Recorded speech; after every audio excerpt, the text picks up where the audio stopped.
I know you said temporary relief. So, what are we expecting in terms of the number of heat waves this summer? Is this the first of two, five, 10? Do we know? Yeah, it's hard to again put a number on exactly how many we're going to see. Now, AccuWeather put out their summer forecast many months ago, and we've been forecasting a hot summer for a good portion of the Midwest to Northeast. So this isn't typical. This isn't really out of what we were saying was going to happen. Maybe the longevity of it is a little bit longer. However, I think we probably get a little bit of a break next week. And then as we enter the month of July, I think the heat might come back. And so it wouldn't surprise me if at the very end of June and into July, maybe for the 4th of July holiday weekend, we might be dealing with another heat wave somewhere either in the Midwest or Northeast. Now, you are also AccuWeather's hurricane analyst, lead hurricane analyst. So, I want to ask you, Alex, what does this heat mean for hurricane season, if anything? It really doesn't mean a whole lot, I don't think.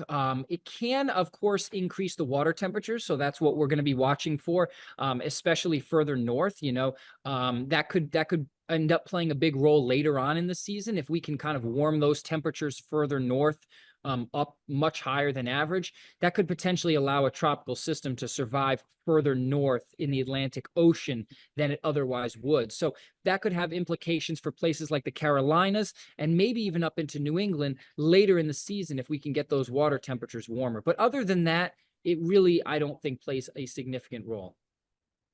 Now, you talked about the persistent heat, the length of this heat wave, and the humidity. So, people are really going to be feeling it. What is your advice, if any, for folks who are looking for ways to keep their homes cool, their bodies cool, and generally stay away from the heat in the coming days?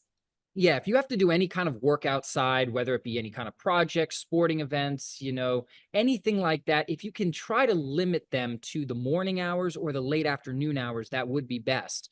The middle of the day through from about noontime to about 3 or 4 p.m. is typically the hottest point of the day. And that's the most dangerous time to be outside because you can get dehydrated very quickly. That's when the humidity is going to be really high. It's going to feel really, really nasty outside. If you can avoid those times a day outside, stay inside, do something else, stay in the AC.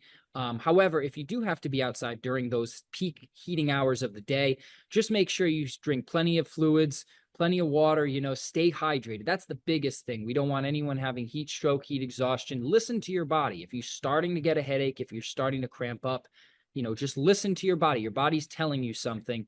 Take its advice, take a break, and hydrate. Alex, is there anything else we need to know about the heat wave that is coming to affect so many millions of Americans this week? Yeah, again, just be safe out there. This is summer. It's supposed to get hot. Maybe not for this, long stretch of days, but again, check on your elderly neighbors, check on your family members, make sure everyone's okay. Make sure, everyone's taking care of themselves. If you want to go to the beach, go to the beach, go to the pool, just take breaks. Go out, enjoy the weather, but be safe while doing so and make sure you stay hydrated.